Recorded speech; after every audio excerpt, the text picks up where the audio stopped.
The search for the next United number 9 is on, and it's surging. Options are increasing, and United unseated, all keeping their eggs in one basket. They are looking at various strikers all over the world to see to it that they are really going to get the best. They don't want to be ransomed, and this time round, Dusan Vlahovic is really into the news, being reported to us by Clesio Marketo, coming in from Italy. And this is where I respect the guy, Sam Close. He has upgraded from the third tier to being a second tier journalist, provided the content and facts he gave us in the January and summer transfer window, the previous ones. And I think he might be having a very good hint as why has gone ahead to put out this story. Welcome to United Matters channel. How are you guys, and where you're watching us from? I go by the names of Rock and David. Smash the like button, comment and share. If at all you're watching us for the very first time, lower right bottom corner is the place to be. Now, we are talking about Erik ten Hag keeping a keen eye onto Dean Henderson, and he's really watching on him. But nowadays he's injured, and they brought in Kyle Navas to go on and really do the needful. But I think he had been impressed by his works at Nottingham Forest, and maybe he might find a decision to integrate him into the team of United. And like it or not, he'll be on trip with United to the preseason. I think that's going to be in America. So let's get into this story of Dusan Vlahovic, a player that I really admire a lot.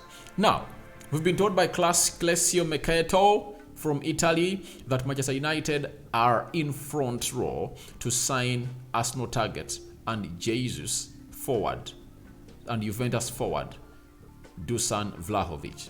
You know, Arsenal looks like they've never gotten done with this player. With the problems they've faced ever since Jesus got an injury, they've gotten to know that they need to get in another number 9 that can get the job done for the club of Arsenal. As it stands, they are in for Dusan Vlahovic. However much he snapped them in the January transfer window of 2022 and went to Juventus, this time round, I think they're in a better place side to go in and convince him to come.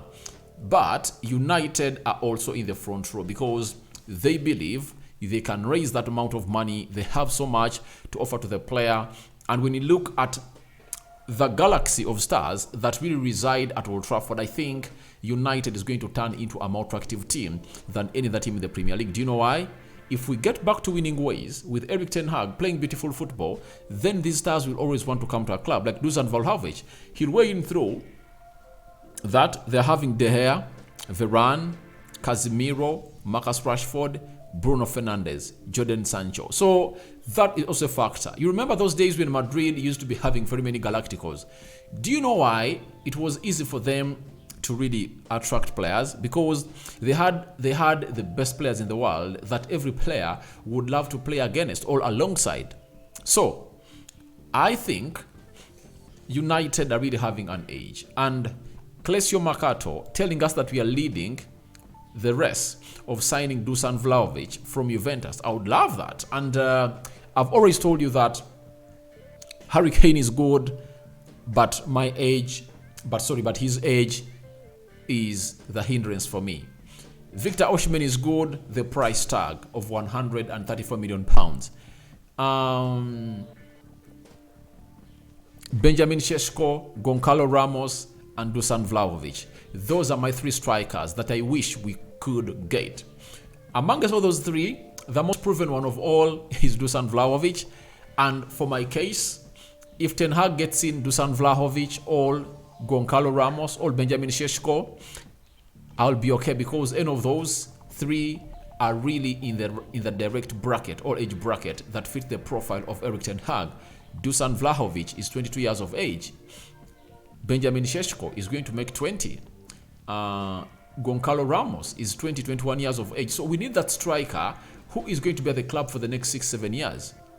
And who is he? He's amongst those 3. Dusan Vlahovic, Benjamin Sesko, or Goncalo Ramos. Osimhen is 24. He fits the profile, but the problem is one.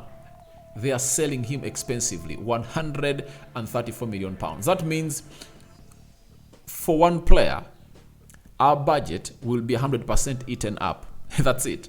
And did you allow such things to happen to our club? I wouldn't like such stuff to happen to the club of Manchester United, for just one player to get almost 90% or to take 90% of our budget. I wouldn't like that to be. I wouldn't like to be it that way. And I think as it stands for now, that's why I go in for those three, because Vlahovic, if we can raise 80 million pounds, we can get him. For Benjamin Šeško, if we can raise 60 million pounds, we can get him. For Goncalo Ramos is at 70 million pounds, we can get him. So Harry Kane of 100 plus million pounds. And today I've read a story that I think I'm going to do tomorrow, because I thought of not doing it today because we might get more stories about it after the game of Southampton. But it has really been so annoying that Harry Kane is going to break the English transfer record, English player transfer record. That means United is willing to pay more than 100 million pounds for Harry Kane. Why should we pay more than 100 million pounds for Harry Kane when there is Dusan Vlahovic, who costs 80 million pounds? To me, I believe is better than Harry Kane. Good on the foot, good in the air, hold up play is really great. His skill on the ball is really out of this world, and he's clinical. His finishing is really sublime. Then Goncalo Ramos, 70 million pounds. You are saving money. And if at all you're going to pay more than 100 million pounds for Harry Kane, then why don't we add only 34 million pounds and get in Victor Osimhen? Because that's the striker that I believe can come here and really hit the ground running and tear it up. So United are in talks with Dusan Vlahovic and they are leading the race. Juventus is willing to sell the player if at all money is put on their table. You know, they are really having huge problems, and that is money problem. So they need to really stabilize their income. And how are they going to stabilize their income? By really getting off players like Dusan Vlahovic who are really still having some good value in them. Because for Juventus, they can go all out and find another striker at like 20 million pounds, 30, who is really good. That's it. They can find strikers. They have a very good scouting network. And strikers are outside there in Brazil,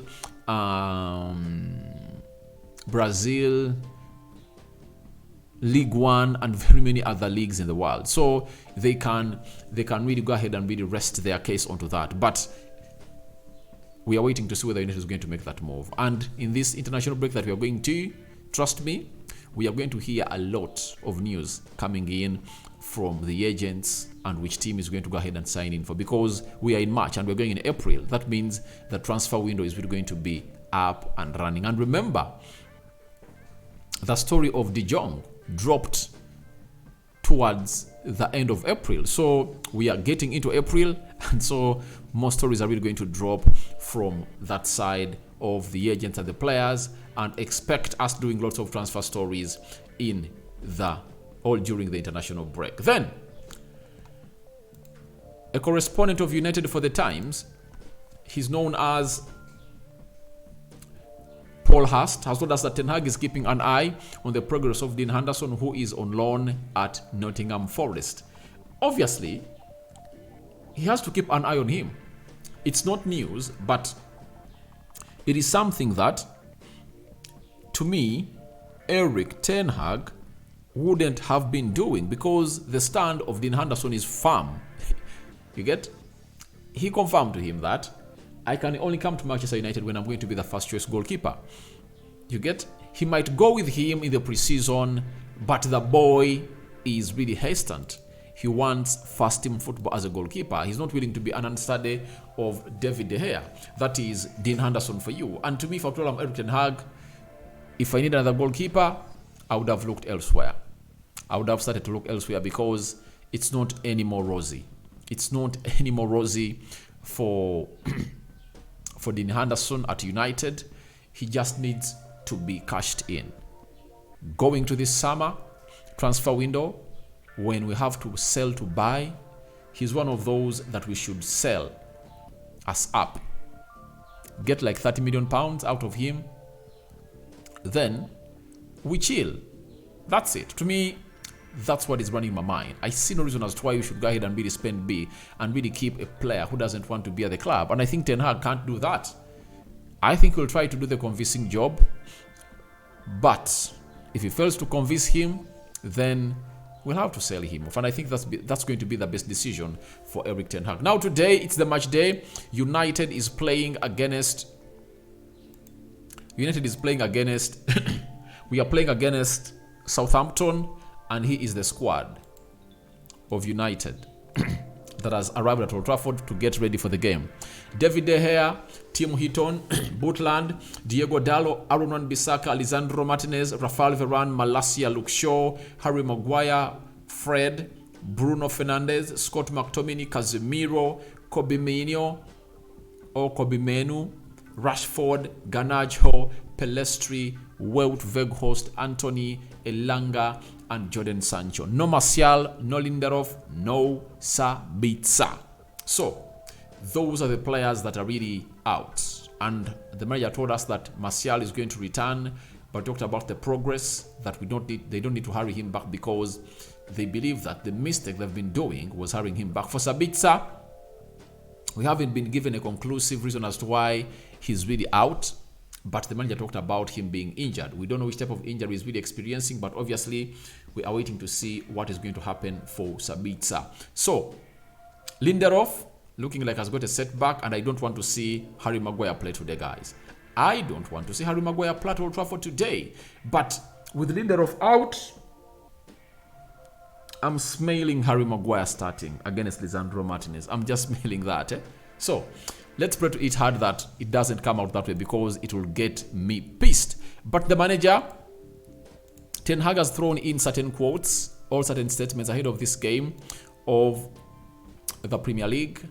And he said the following about Southampton, that it's the last Premier League game before the international break, so we need the 3 points, that's for sure. But we have to give our best because they'll fight for every ball. So we have to be ready. Yeah, it's the last Premier League game before we go to the national break because next weekend we are playing the FA Cup, meaning that we're not going to be playing in the Premier League. So Ten Hag is right and he wants us to win this game of football. And after Liverpool losing yesterday, it will make a lot of sense for us to win. That's it. Because for them, they beat us 7 and they lost 1-0. So we need to win such that we extend that pain to them. Because if we don't win, Liverpool fans will get a river. You get? But we don't want them to get any breather.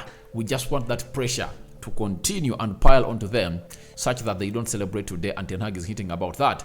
Then Jamie Carragher said, it's not Jamie Carragher. It shouldn't be Jamie Carragher. So, that is Erik ten Hag for you. He has talked about Ward-Prowse. There is something he has talked about Ward-Prowse. Where is Ward-Prowse? All right. It's here. I have it on the screen. So, on James Ward-Prowse free kicks, he said it's always a problem when you play against Ward-Prowse. You shouldn't give him easy free kicks because he has the ability to score. We have a good goalkeeper, but you shouldn't take a risk. Shouldn't take that risk. And I talked about that yesterday, that Ward-Prowse is really one of those players that is unstoppable because a free cannot be stopped. Sometimes you have to take a player down because he's approaching your goal area, and if at all you let him approach your goalkeeper, he's going to score against him. So, you find yourself putting in a tackle that calls in for a free kick. But it's not that every free kick that he scores, it's not that every free kick that he takes crosses the line.